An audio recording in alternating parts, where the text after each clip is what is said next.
gaadiid dagaal iyo ciidamo ka soo goostay Khaatumo ayaa si weyn lagu soo dhaweeyay magaalada Laascaanood. gaadiidkan oo isugu jiray qoryaha culculus ayaa ciidamadii watay ay si weyn ugu soo dhaweeyeen ciidamada saldhigga 7 meel u jirta magaalada Laascaanood 50 kilomitir. waxaana markii ay soo galeen gudaha magaalada isugu yimid dadweyne aad u tiro badan kuwaas oo soo daawasho tagay iyadoo qaar ka mid ah dadweynahaasi ay muujinayeen dareen ku aadan sida ay u soo dhaweynayaan.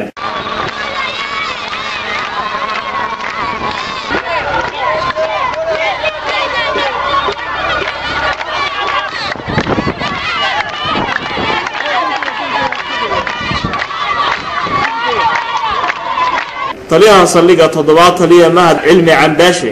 ayaa ka hadlay sida ay gaadiidkan ula soo wareegeen wuxuuna tilmaamay inay guul weyn u tahay xagga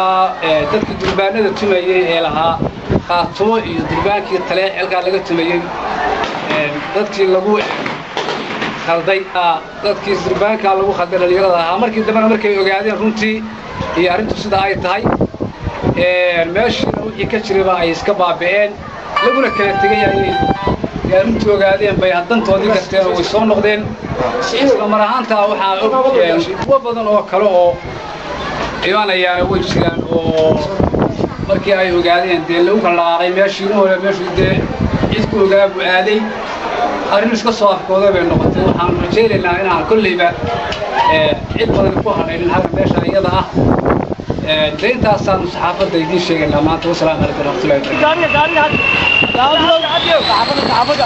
wabarakaatuh